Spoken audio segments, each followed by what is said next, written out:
Hi friends, ಅಸ್ಸಲಾಮು ಅಲೈಕುಮ್. Friends ಎಲ್ಲರೂ ಹೇಗಿದ್ದೀರಾ? ಚೆನ್ನಾಗಿದ್ದೀರಾ? ನಾನಿಲ್ಲಿ ಚೆನ್ನಾಗಿದ್ದೇನೆ. ಇವತ್ತು ನಿಮಗೊಂದು ಅವಿಲ್ ಮಿಲ್ಕ್ ಮಾಡೋದು ಹೇಗೆ ಅಂತ ತೋರಿಸ್ಕೊಡ್ತಾ ಇದ್ದೇನೆ. ಅದಕ್ಕೆ ನಾನು ಅವಿಲ್ ಮಿಲ್ಕ್ದ ಅವಲನ್ನು ಸ್ವಲ್ಪ ಬಿಸಿ ಮಾಡಿಕೊಂಡೆ.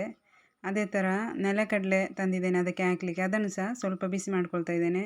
ಯಾಕಂದರೆ ಅದು ಸಿಪ್ಪೆ ಹೋಗ್ಲಿಕ್ಕೋಸ್ಕರ ನಾನು ಬಿಸಿ ಮಾಡ್ಕೊಳ್ತಾ ಇದ್ದೇನೆ. ಬಿಸಿ ಮಾಡಿಕೊಂಡ್ರೆ ಕೈಯಲ್ಲಿ ಮುಟ್ಟುವಾಗ ಅದು ಸ್ವಲ್ಪ ಸ್ವಲ್ಪ ಇದಾದರೆ ಸಿಪ್ಪೆಲ್ಲ ಕ್ಲೀನಾಗಿ ಹೋಗ್ತದೆ, ಅದಕ್ಕೋಸ್ಕರ ಬಿಸಿ ಮಾಡ್ತಾ ಇದ್ದೇನೆ.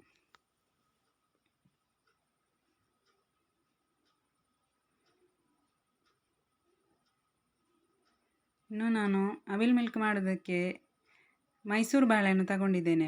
ಬೇರೆ ಬಾಳೆಹಣ್ಣು ಹಾಕ್ತಾರಂತ ನನಗೆ ಗೊತ್ತಿಲ್ಲ. ಮೈಸೂರು ಬಾಳೆಹಣ್ಣಲ್ಲಿ ಮಾಡೋದು ಅವಿಲ್ ಮಿಲ್ಕ್. ಅದಕ್ಕೆ ನಾನು ಅದೇ ಬಾಳೆಹಣ್ಣು ತಂದಿದ್ದೇನೆ. ಅದು ಸ್ವಲ್ಪ ಹಣ್ಣಾದ ಬಾಳೆಹಣ್ಣೆ ತಗೊಳ್ಳಿ. ಯಾಕಂದರೆ ಅದು ನಾವು ಹುಡಿ ಮಾಡುವಾಗ ತುಂಬಾ ಕ್ಲೀನಾಗಿ ಹುಡಿ ಆಗ್ತದೆ ಮತ್ತು ಟೇಸ್ಟು ಸಹ ಅಷ್ಟೇ ಇರ್ತದೆ. ಹಣ್ಣಾದರೆ ಹುಡಿ ಮಾಡುವಾಗ ನಾವು ಸಕ್ಕರೆ ಹಾಕ್ಕೊಂಡು ಅದನ್ನು ಹುಡಿ ಮಾಡ್ಕೊಳ್ಬೇಕು. ನಾನಿಲ್ಲಿ ಸಕ್ಕರೆ ಹಾಕ್ಕೊಳ್ತಾ ಇದ್ದೇನೆ. ಸಕ್ಕರೆ ಹಾಕ್ಕೊಂಡು ಹುಡಿ ಮಾಡಿದರೆ ಬೇಗನೆ ಹುಡಿ ಹುಡಿಯಾಗಿ ನೈಸಾಗಿ ಬರ್ತದೆ, ಪೇಸ್ಟ್ ಥರ. ನಾವು ಹೊರಗಡೆಲ್ಲ ಹೋಗಿ ತಿನ್ನೋದಕ್ಕಿಂತ ಮನೆಯಲ್ಲಿ ಮಾಡಿಕೊಂಡು ತಿನ್ನೋದು ಅದೊಂದು ಸ್ಪೆಷಲಾಗಿರುತ್ತೆ. ಯಾಕಂದರೆ ತುಂಬಾ ಟೇಸ್ಟಿಯಾಗಿತ್ತು. ನಾನು ತುಂಬ ಸರಿ ಕುಡಿದಿದ್ದೇನೆ ಹೊರಗಡೆ ಹೋಗಿ, ಆದರೂ ನಾನು ನಿನ್ನೆ ಮನೆಯಲ್ಲಿ ಮಾಡ್ಕೊಂಡು ಕುಡಿದೆ. ತುಂಬಾ ಟೇಸ್ಟಾಗಿತ್ತು. ಅದಕ್ಕೆ ಇದನ್ನು ನಿಮಗೆ ಸಹ ತೋರಿಸ್ಕೊಡುವಂತ ವಿಡಿಯೋ ಮಾಡಿದ್ದೇನೆ. ಇನ್ನಿದಕ್ಕೆ 2 ಚಮಚ ಬಾಳೆಹಣ್ಣು ಹುಡಿ ಮಾಡ್ಕೊಂಡಿಟ್ಟಿದ್ದೆಲ್ಲ ಅದನ್ನು ಹಾಕ್ತಾ ಇದ್ದೇನೆ.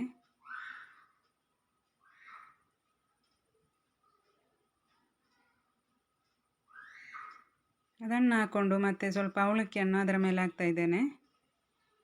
ಅದೇ ಥರ ನೆಲಕಡಲೆಯನ್ನು ಅವಲಕ್ಕಿ ಮೇಲೆ ಹಾಕ್ಕೊಂಡು ಮತ್ತೆ ಹಾಲನ್ನು ಹಾಕ್ತಾ ಇದ್ದೇನೆ.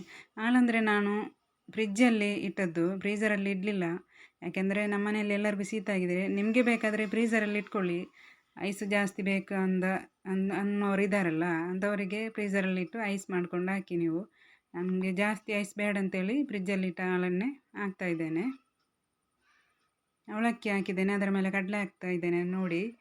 ಅದರ ಮೇಲೆ ಹಾಲನ್ನು ಹಾಕ್ಕೊಂಡು ಸ್ವಲ್ಪ ಬೂಸ್ಟ್ ಹುಡಿ ಹಾಕ್ತಾ ಇದ್ದೇನೆ. ಐಸ್ ಕ್ರೀಮ್ ಇದ್ದರೂ ಹಾಕ್ಬೋದು, ತುಂಬಾ ಟೇಸ್ಟ್ ಆಗ್ತದೆ. ಐಸ್ ಕ್ರೀಮ್ ನಾನು ತರಲಿಲ್ಲ, ನನಗೆ ಅದು ಮರೆತೋಗಿದೆ ಐಸ್ ಕ್ರೀಮ್ ತರುವುದು. ನಾನು ಹಾಗೇ ಮಾಡಿದೆ, ಆದರೂ ಸಹ ತುಂಬಾ ಟೇಸ್ಟಿಯಾಗಿತ್ತು. ಇದೇ ಥರ ನೀವು ಮಾಡಿ ನೋಡಿ,